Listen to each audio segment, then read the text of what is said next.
like to. I would love to. Is that what you Slack me, Josh? So I'm just going to explore it so that you can see it, right? I just started recording, Josh.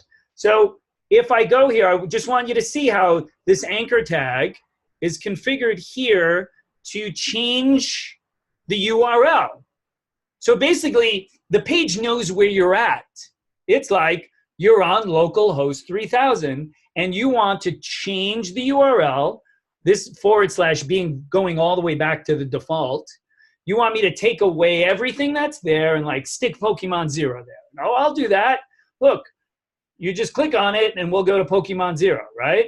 There we go. It's the same concept. See? So I'll go back. Oh, sorry. I'll go back just so that you can kind of see what's happening. So we're rendering LIs where we put Pokemon, and this number has to be dynamic, right?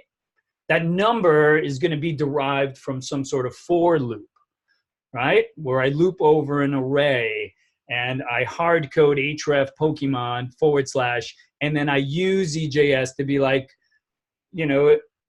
extrapolate the value from I with the little squids, right? I don't know what Matt called them. I used to call them squids. The little arrow with the percent sign. I just called them squids. I don't know if Matt had a specific term for them, but that squid would surround this. There would be a greater than sign, percent, the I, percent greater than sign. It would surround this value, and that value would be some sort of variable. Okay, so that's basically it. It's an easy app. It's a UL, and this is where the enumeration happens. You loop over it. Every time you click on it, it takes you there. Now you're also going to have a back button here, right? So that back button is going to have a URL right there of back to Pokemon.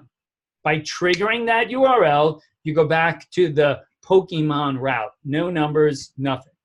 Just remember that this is how we're communicating with the server. This page and the links on the page allow us to change the route. And by changing the route, we're changing and getting access to a different resource. That's what it is, right? The URL here is what provides us access to resources, okay?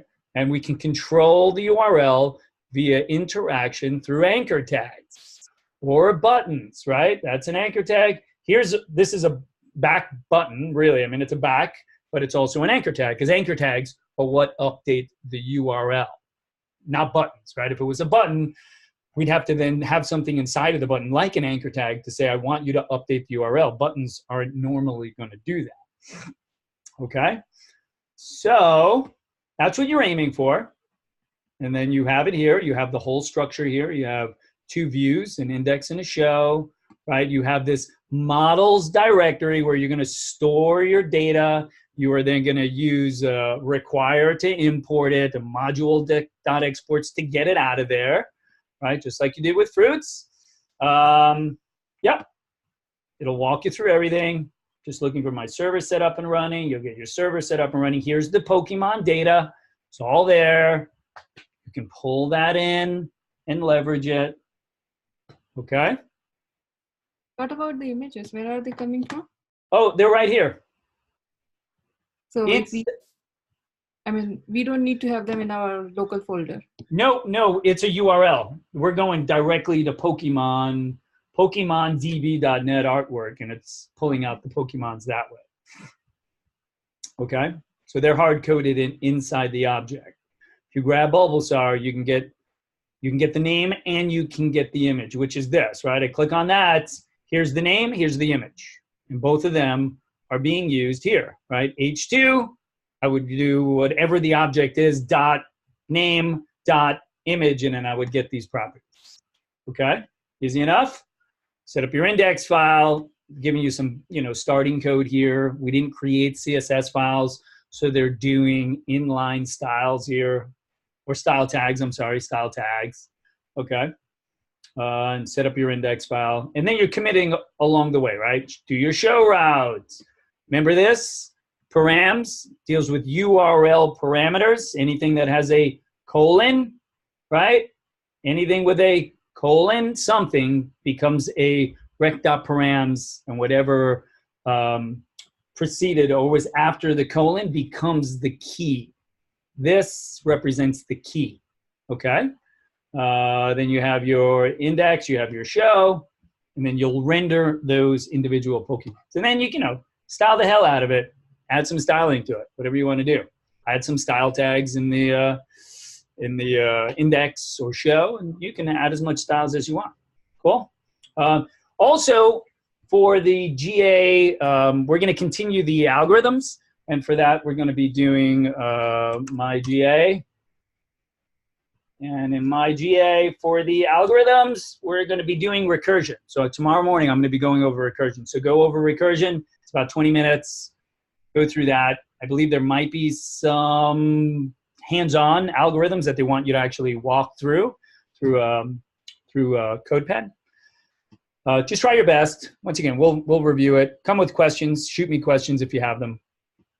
Cool? Any questions right now before you're off? Because I know you only got 3 minutes before you got to jump into outcomes. So this homework's not due till next Monday, right, Joe? Next Monday? What kind of crazy talk is that? You got class tomorrow, right? Unless there's something. This is a weekend homework. No, trust me. The amount of code that's in here is not something that's phenomenal. Believe me. I'm looking at the code right now for the app.js, and it's 31 lines of code. 31 lines of code for just the app.js. Okay? For index, 27. For show, 34. Not a lot of lines of code, and a lot of that is just like footer, HTML, you know, CSS is in there too. There's like 20 lines of CSS. So the bulk of code isn't there. What I would suggest is create the JS file and just output some text without looping, without doing anything. Make sure index and show work. That's it. Produce something on the screen and then work through enumerating the actual data through looping constructs, okay? And then if you're hungry for more, I don't even know what that is. I can't imagine anybody's gonna be like, I want more. But if you do, there's more. You can take a read at it. You got a lot on your plate, so if you want more, give it a read. Cool? Okay. All right, then you're off.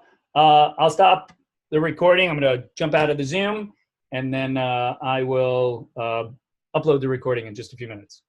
Okay, Josh? Just for you, Josh. Just for you. All right, no worries. Cool. All righty, stop and share. Stop video, right? In the meeting. Outcomes is on a separate meeting thing also, right? Not on this one, right? Okay, good.